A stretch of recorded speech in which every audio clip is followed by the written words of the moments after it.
ce divorțez? Pentru că nu vreau să locuiesc unde locuiești tu. Mie îmi trebuie o vilă, mie îmi trebuie, eu am pretenții de la viață. Așa discută părinții, să mă iertați. Așa discută, bă, dar n-are nimic ăla. Bă, dar o iubești, asta nu contează.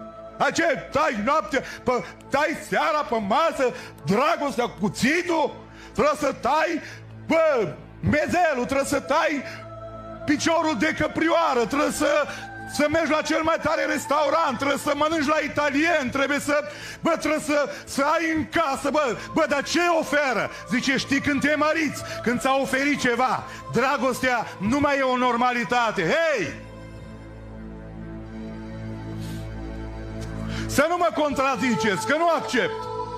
Pentru că în mine sunt 1.000.000 de dureri. Dragostea nu-i mai la modă. Dragostea nu-i mai normalitate.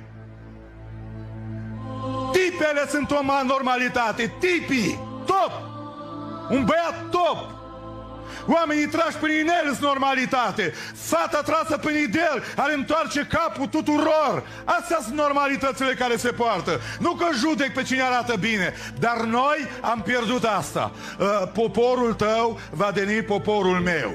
Și dacă n-am ce să tai pe masă, și n-am ce să tai pe masă, atunci a zis înțeleptul Solomon, ia bă coja aia de pâine uscată, frânge-o în două cu nevastă sa și iubește-te și bucură-te de relație, că relația e mai importantă decât confortul, și aștept să spuneți un amin, că relația e mai importantă decât corabia, că toate sunt mai importante atunci când ele se leagă. Pentru un creștin normal spune, unde este poporul tău, ăla va fi și poporul meu.